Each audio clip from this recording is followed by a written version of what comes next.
টালিউডের অভিনেত্রী শ্রাবন্তী চট্টোপাধ্যায় বরাবরই প্রাণখোলা, রঙিনও বটে। সামনে মুক্তি পেতে চলেছে তার নতুন ছবি আমার বস। এর আগে উইন্ডোজ প্রোডাকশন হাউসের হোলি পার্টিতে উপস্থিত ছিলেন তিনি। সহ অভিনেত্রীদের সঙ্গে রং খেলায় মেতে উঠলেও নিজের একমাত্র ছেলে ঝিনুকের সঙ্গে নাকি কখনো হোলিতে মেতে ওঠেননি এই অভিনেত্রী। এর কারণ সম্প্রতি ব্যাখ্যা করেছেন তিনি। শ্রাবন্তী জানান, ছোট থেকেই রং খেলতে দারুণ ভালোবাসেন। তার কথায়, ভয়ঙ্কর রং খেলতাম আমি ছোটবেলায়। সোনালি রূপালি যে রঙগুলো পাওয়া যায় না সেইগুলো দিয়ে। নিজে সেই রং মাখতাম, অন্যদেরও মাখাতাম। আমাকে বেশি করে রং মাখাও, সবাইকে ধরে ধরে বলতাম। পর্দার হবুদেবী চৌধুরানী আরও বলেন, তার দিদিরা যেখানে রং থেকে দূরে পালাতেন সেখানে তিনি সবাইকে জোর করতেন রং মাখানোর জন্য।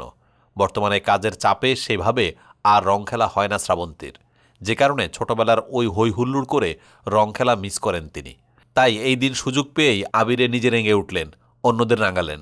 তবে শ্রাবন্তী নিজে রং খেলতে ভালোবাসলেও তার ছেলে ঝিনুক কিন্তু রং খেলতে মোটেও ভালোবাসেন না। সেই জন্য মা ছেলের কখনো সেভাবে দোলে রং খেলা হয়নি।